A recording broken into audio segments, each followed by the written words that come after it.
Welcome to the Family Business Audiocast on LinkedIn. I am R. Adam Smith, creator of this audiocast series. As an entrepreneur, investor, founder, investment banker, and board leader the last 25 years, I'm fortunate for my many experiences within the family firm industry. A warm thank you to our live audience on LinkedIn today and for those listening in the future. A brief comment on why I created this broadcast. Private companies are a passion of mine, having grown up in a family of entrepreneurs and having engaged for 2 decades in deals, strategic transformations, investments, and boards with an array of fascinating family enterprises, family firms, and family offices. I founded this series to offer a useful platform for listeners to hear from veterans, academics, and leaders in the vast family firm ecosystem. Whether you're a family business owner, building, running, or advising a family office, or just expanding your family office activities, I hope these conversations are useful and enlightening. And now it's time to turn our attention to our accomplished guests on today's episode.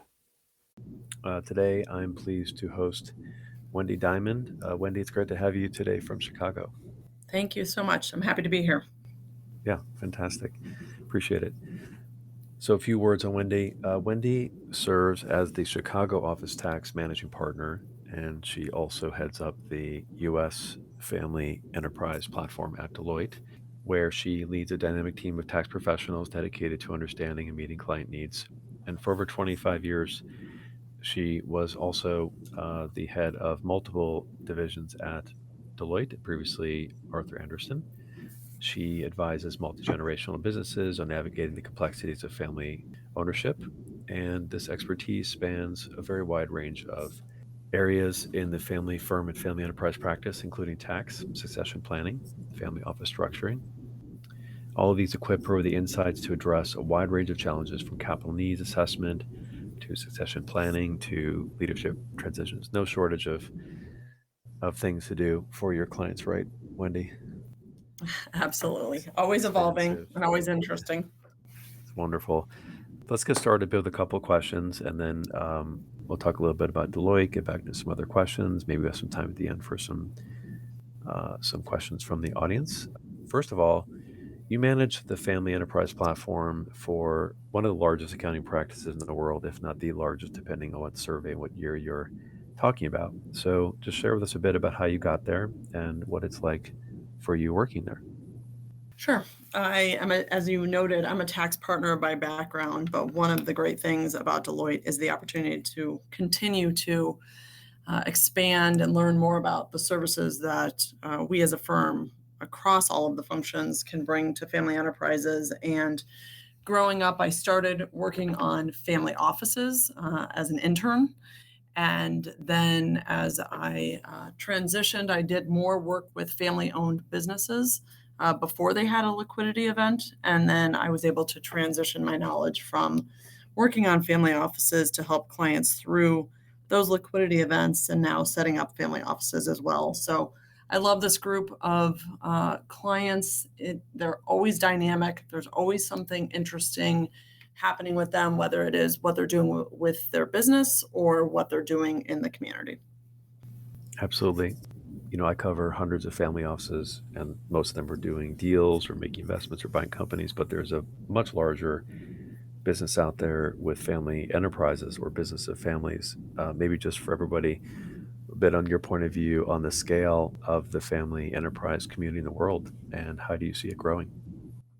It's a topic that's hard to nail down the number of family enterprises that exist in this world because, there's always a new one being formed. I think what's interesting about family enterprises is while many, survive for decades, generations, even if there is a liquidity event, there's something about the background of a matriarch or a patriarch or their child or grandchild. There's a level of entrepreneur ism, I guess I would say, that they're always creating a new business. And so while we may, in certain periods of time see liquidity events happening, I think that as those liquidity events happen, there is new innovation happening as well. And it's just in the blood of many of these families to create the next business, which I think has been really impactful, as you probably note as well, Adam, that even when there is a liquidity event, many of these families are choosing to do direct private equity investing and basically creating the next empire. So I think it is something just part of their history, their backbone that creates more and more family enterprises. Absolutely. There is a lot of complexity. I continue to be surprised when we see the latest surveys from you guys at Deloitte or the new RSM report, the JP Morgan report, the Canada report, the UBS report, comments from some of our colleagues on this platform have been also quite useful in the space as well. We've had guests that you know, from Peter Vogel to Alfredo Damascus, Angela Robles, Richard Volkowitz, Christina Wing, Martin Roll, of course, your contemporary Karen Costo over at RSM. So there's been a lot of information shared. And I agree with you that nobody really knows the exact number, but they're absolutely exploding in different ways. I also would love to hear your thoughts on the multifamily office structure and some of the ways that Deloitte serves the multifamily office structure as well. But let's talk about some of the challenges these enterprises face. Maybe share, how do you advise them in the complexities of the development of the family enterprise? Let's say some challenges when they want to grow, they want to acquire, and then, of course, when they want to prepare for a sale.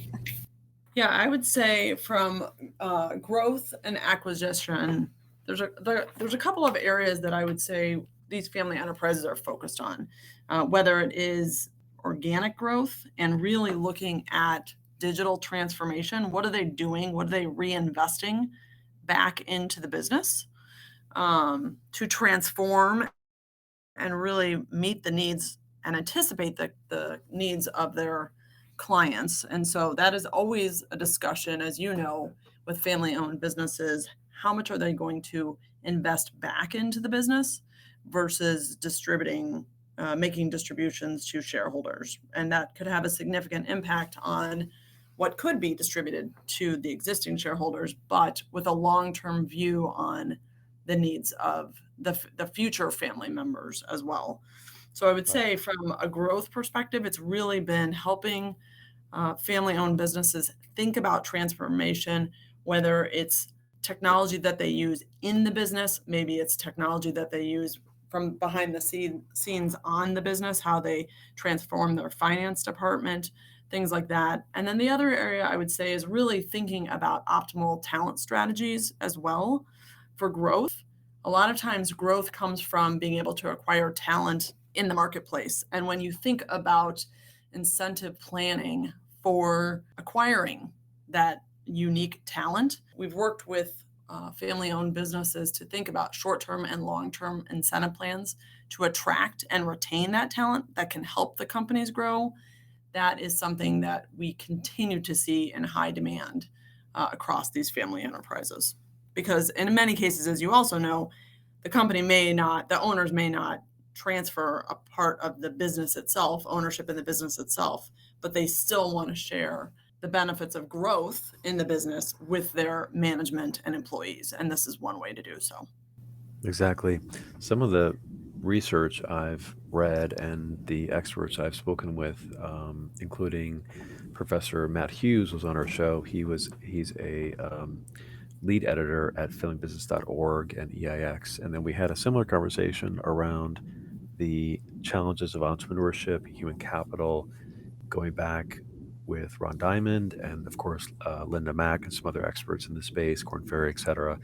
They Mhm. are trying to address the human capital disparity between the demands of the larger family enterprises or family office and the availability of that talent.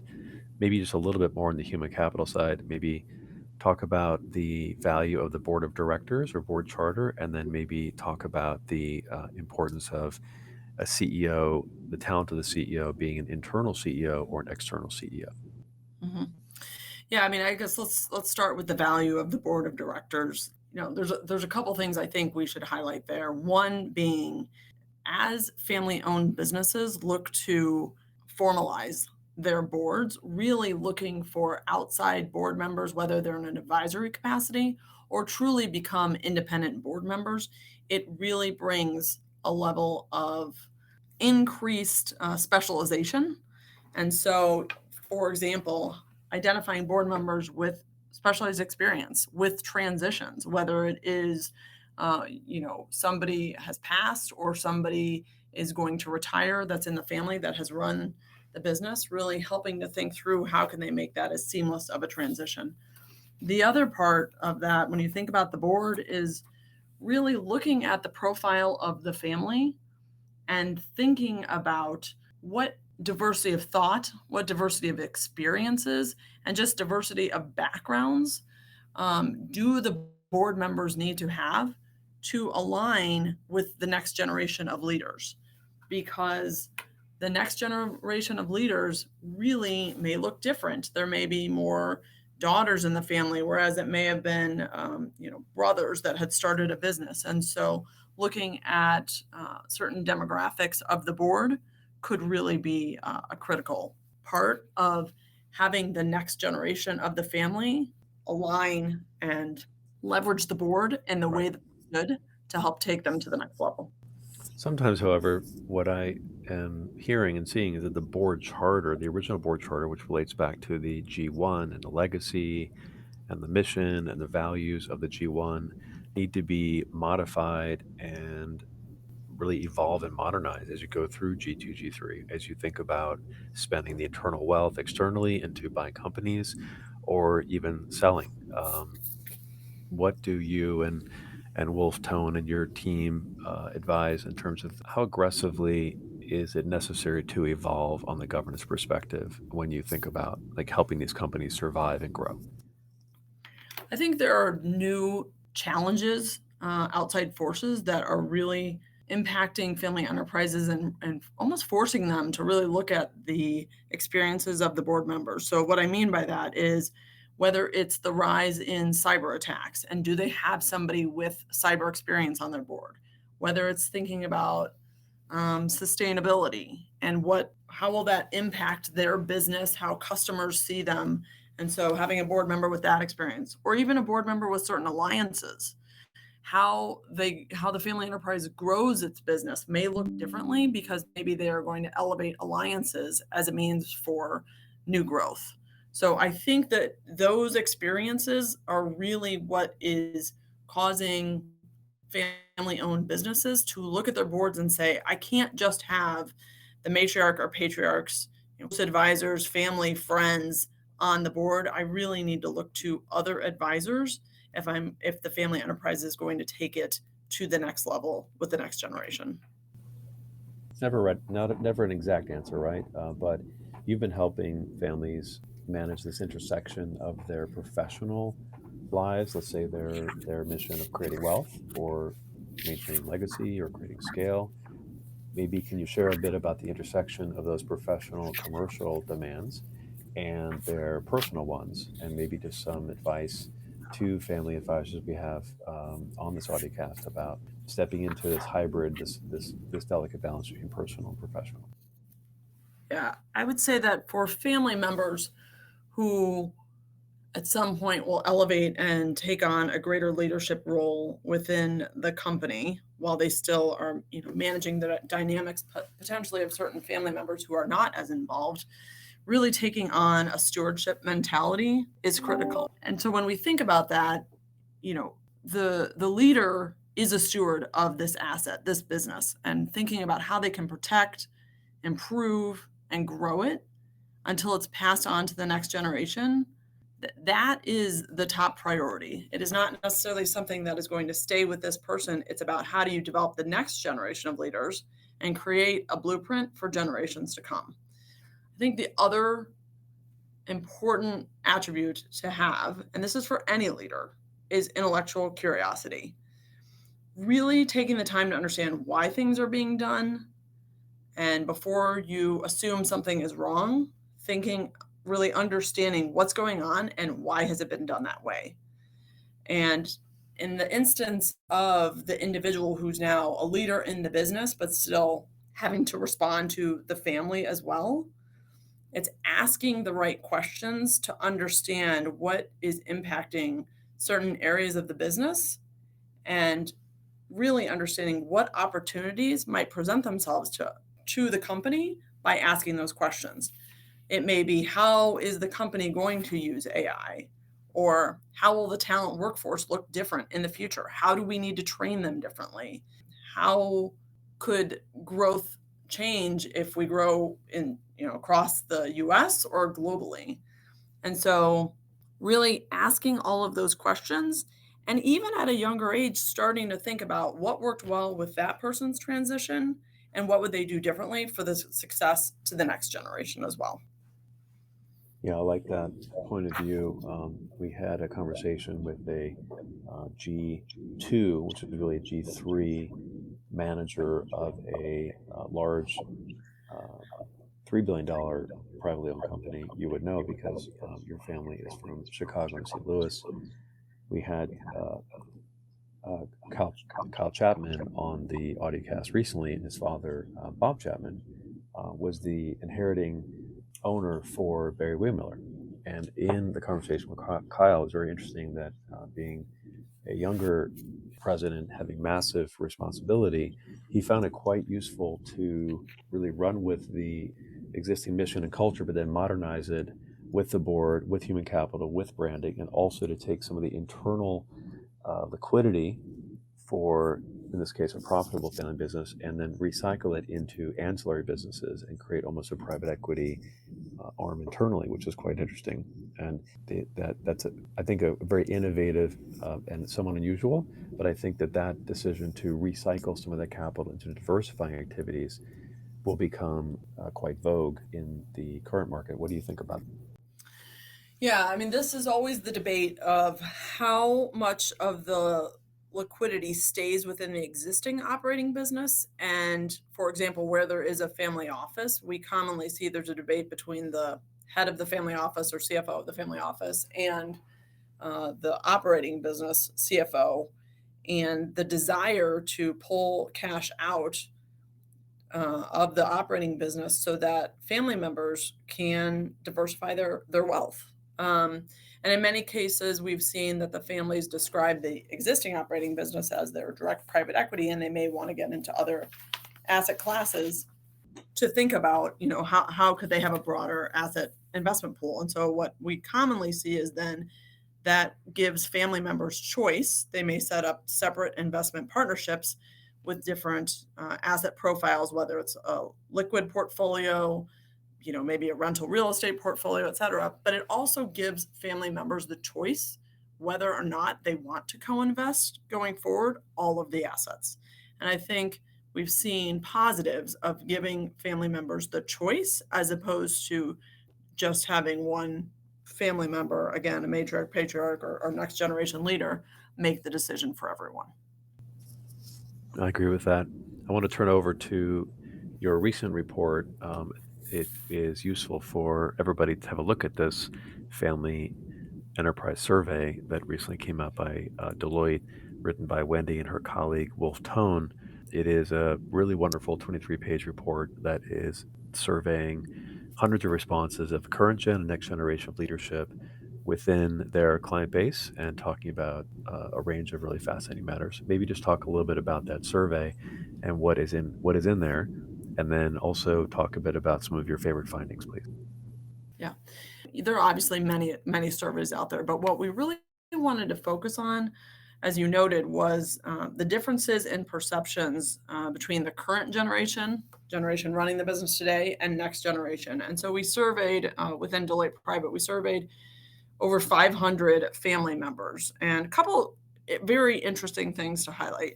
First had to do with how confident are the current gen versus next gen with succession planning. 24% of the current generation strongly agreed that their existing succession plan would allow the business to continue running smoothly without disruptions if an important family employee moved on, retired, or passed away. However, only 13% of the next generation felt the same way. So there's definitely some uncertainty on how they feel. And I think that is, really important to note, because what we found is when you think about succession planning, oftentimes they are less likely, the current generation, to be open and transparent about the succession plan.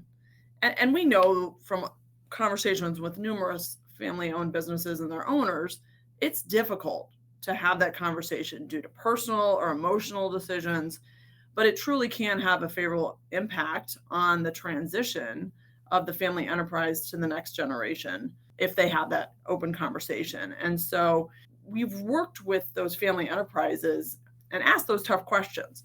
How much has the current generation of leadership shared with the next generation about the company's growth plan, liquidity considerations, or internal and external risks that impact the business? Who is going to lead the business going forward? Will it be a family member or will it be a non family member? And what skills are necessary to take the family business forward to keep it a family business? And also, what is ownership going to look like? Which, in many cases, families may not want to share that. Transparency is a heated topic in these companies, in a sense, because there's no exact perfect way to express that transparency, right? Especially when you're preparing for a merger, an acquisition, or consolidating the company, selling the company. There's a lot of personal and emotional tension there. So, what do you all suggest in terms of where should that transparency lie? Does the buck stop with the CEO, or is it with the founder, or at the board member? And then, how does that transparency lead into decision making? It takes courage to be willing to have a transparent conversation. And I've seen some really successful Right. family owned businesses where they have leaders either on the management team or on the board who are courageous enough to be transparent, open, honest with the family and have that conversation about what could happen if they were to pass, for example, without doing the succession planning. And that requires a level of trust that going both directions, whether or not the owners of the business trust that group of advisors, whether it's management or the board, and whether the reciprocally the board and management feel as if they have been given the responsibility and authority to share that honest feedback back with them. But why I think that's important, just as an example, is if that succession planning has not been done and that conversation has not risen to the level of the board agenda, then the challenge will be if somebody passes unexpectedly without the planning, it could be detrimental to the business if there's a significant liability in the owner's estate as a result of this very illiquid asset. And when the company thinks about continuing on as a family owned business, and what does it mean to the liquidity of the business if they either have to redeem a shareholder, borrow money, take on additional liabilities for the business to pay for that liability, it could impact the growth of the business as well as future distributions out to shareholders. So, taking it back to why is transparency important? It's really benefiting future generations if you're willing to have that open dialogue, be transparent about what's going to happen, and then have the dialogue about what can be done to prepare for that.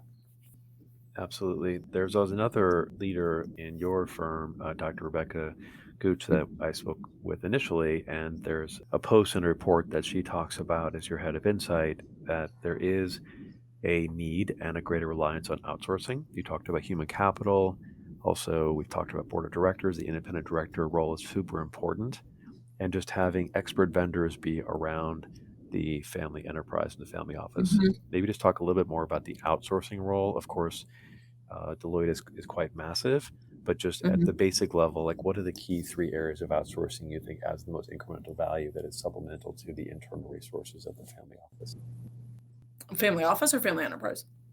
To both. Let's talk about a family enterprise that that just is a large, let's say, $500 million family company, no family office, and then maybe talk about the family office itself as an entity.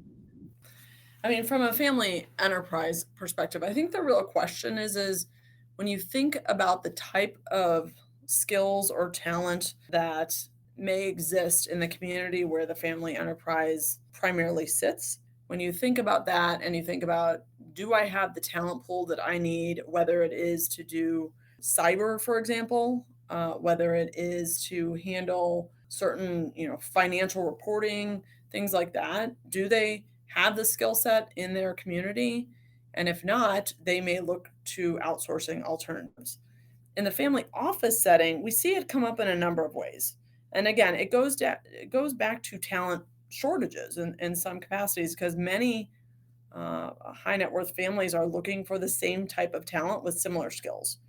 I will say we commonly see just because of the complexity of the structures that families often put in place to meet their needs. They often choose to outsource tax. The tax laws, require incremental disclosure. The reporting is complex. The underlying investments are complex. And so often we see tax being outsourced. I would say we're seeing an increase around what we refer to as controllership. So even just the whole finance, partnership reporting, outsource accounting, I should say, being outsourced as well. Volume of data, and we have the technology that can handle doing that reporting in a timely manner, as opposed to hiring talent to do that, buying or acquiring the technology to do it. Many families choose to outsource. True.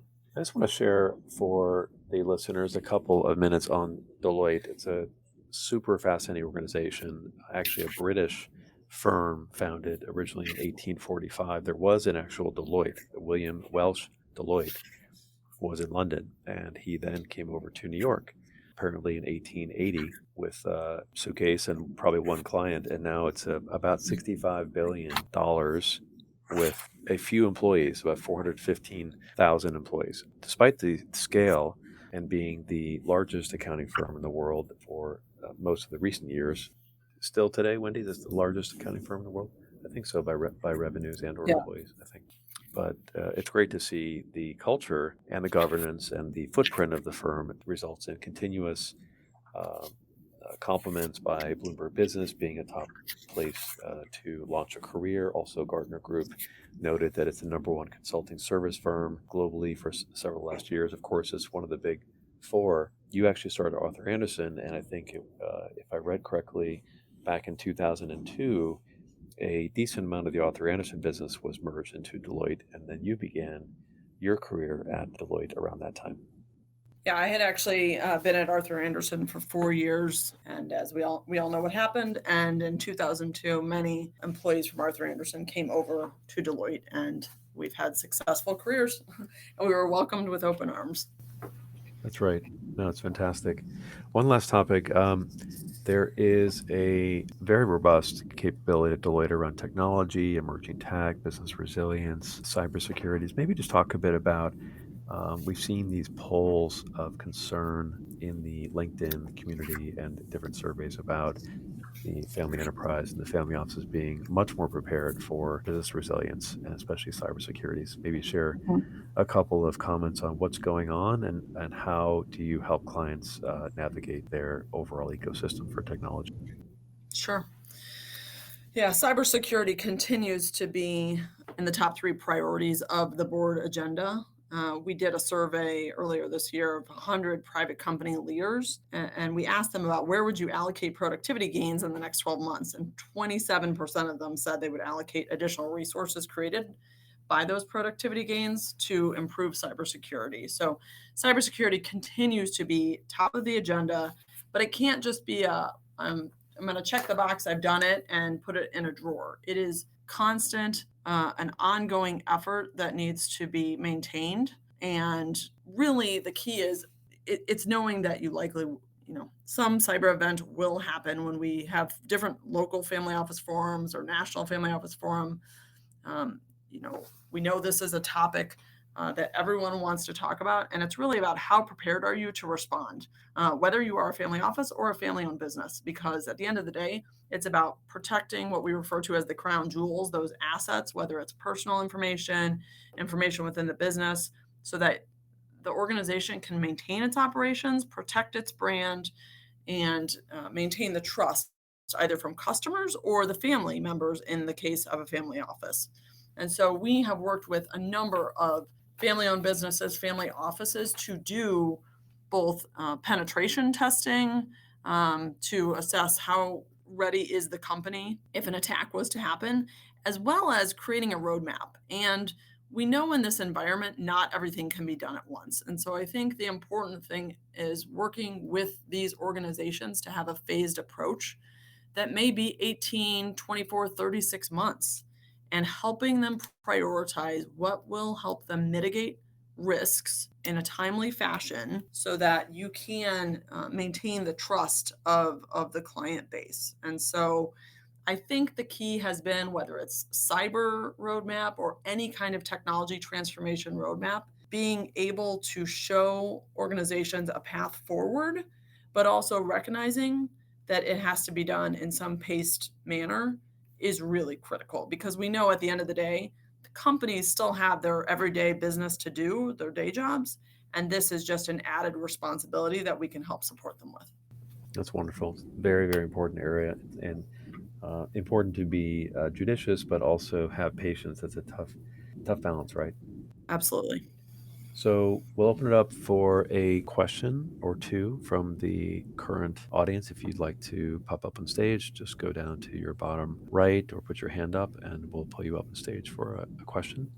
I have two on LinkedIn. I'll just ask one of them. So, right now, there is a massive amount of wealth generation after the boom years going Mhm. through the family office community, right? That's creating significant wealth. Going to G2, going to G3, that creates massive tax matters and considerations. And of course, as we talked about, where to deploy that liquidity.